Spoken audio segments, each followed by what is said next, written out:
Redstone Geek here. I just wanted to say hi and show you my brand new redstone creation. Now, today's redstone creation will be based off of FVDisco's Temple of Notch. It is amazing, and I was so inspired that I created my own little version that I like to call the Deathly Creeper Face, or for short, the Creeper Face. Now, in this video, I am going to be showing you a little, tour of my creation and all the redstone behind it. Sadly, this shall not be a step-by-step tutorial because it's just a tiny bit too big. But I will be putting the world file and the video of FVDisco's Temple of Notch below in the description. And so I want you to check them both out because they're both awesome. And yeah. Okay. Now, let us begin. So, you start off in this forest-like area with this little pond.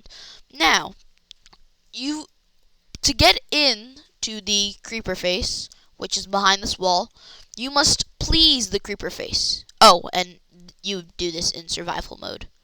So, let me just change that. Okay.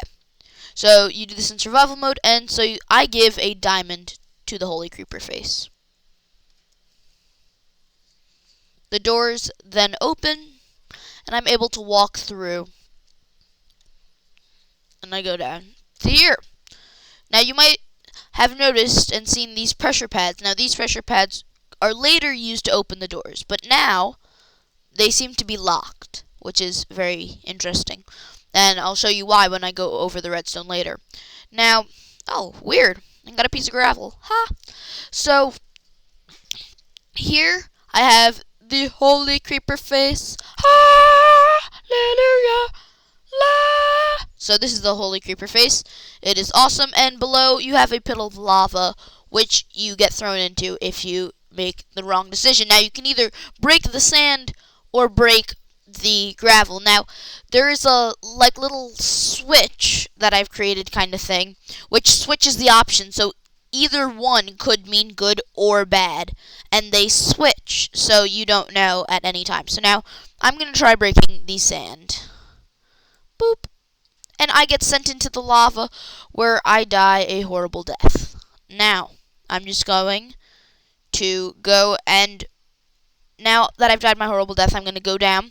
You are able to collect your diamond, and then the best part about this is all fully resettable with just one button push. So I can push that one button and the entire thing resets, which I personally just love.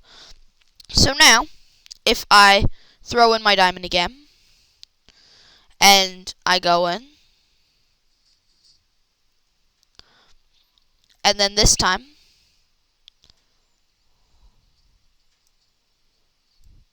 I break the gravel, I die again. Now, this shows you that it can be good or bad. Now, since I seem to just be getting the worst luck ever, and I always seem to be dying, I am just going to tell you what the good is. The good, it gives you some special... Oh, come on! This is so weird. Now, the good one, that's because I probably activated something, went down here. Now, the good one, the good one gives you some diamond gear and some diamond stuff. And that's really it. And it says that you're a good miner and all that fun stuff.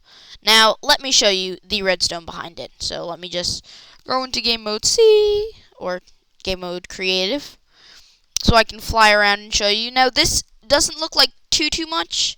It's not as bad. It's just a lot of really long wires. So now what happens is when I first open these doors, as you can see, there are obviously pressure plates down here. It was pretty hard to hide that. Now, with the new updates, you can use different kind of pressure plates, like you can use these weighted pressure plates, and so that makes it so that you have to have a certain amount of items to get in, but I didn't decide to do that. Now, these doors are very special, and they're one of my favorite doors because you don't see any pistons when you look at it from the front. And these are very simple. They're just redstone torches here and along this wall. You can actually see if I throw in any random item and I just throw that in there, when the doors open, you can see that there's some redstone torches there. Hold on. Wait. Just go down. Okay, throw. So when the doors open, as I said again, you can see that there's some redstone torches there, and those activate those pistons, and these are activated by these. Now this has a 4-tick delay. This is a 1-tick delay, or 0-tick delay, pretty much. Now, for these long lines, these pretty much all work as the reset system. So when that button gets pressed, this gets activated, and first of all, it deactivates this. It pushes this up, which turns all of this off.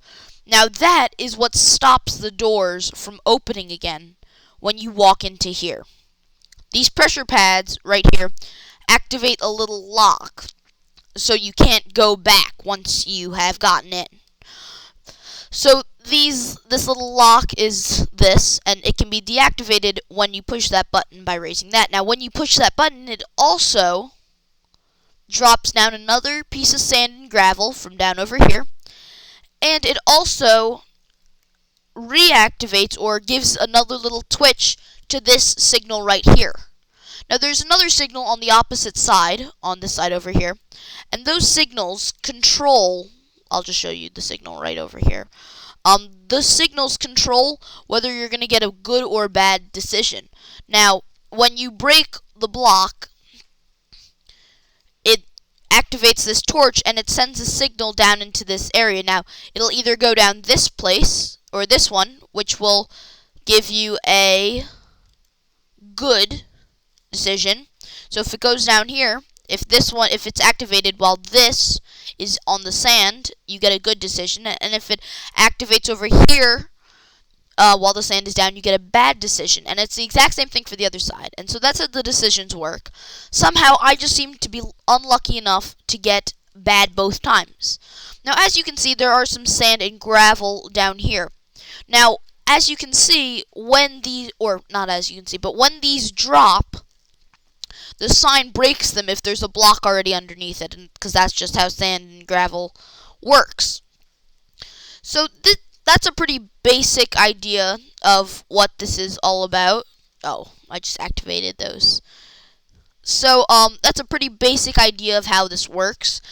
I hope you get just as inspired as I was by FVDisco's amazing video, and I would love to see you guys try and make something like this. It was rather easy, and I did not have to use too many things from the new launcher. This is very simple. It only really uses the redstone repeaters, and maybe a comparator, like one comparator. That's it. This is probably still compatible for maybe a, I don't know, 1.4, 1.3 kind of thing. I mean, that's really what I go for. Now, thank you very much for watching. I hope you enjoyed this video. Now, this is Redstone Geek signing out. Thank you very much, and I would like to say a geeky goodbye. Goodbye, blah, blah, blah, blah, blah, blah, blah.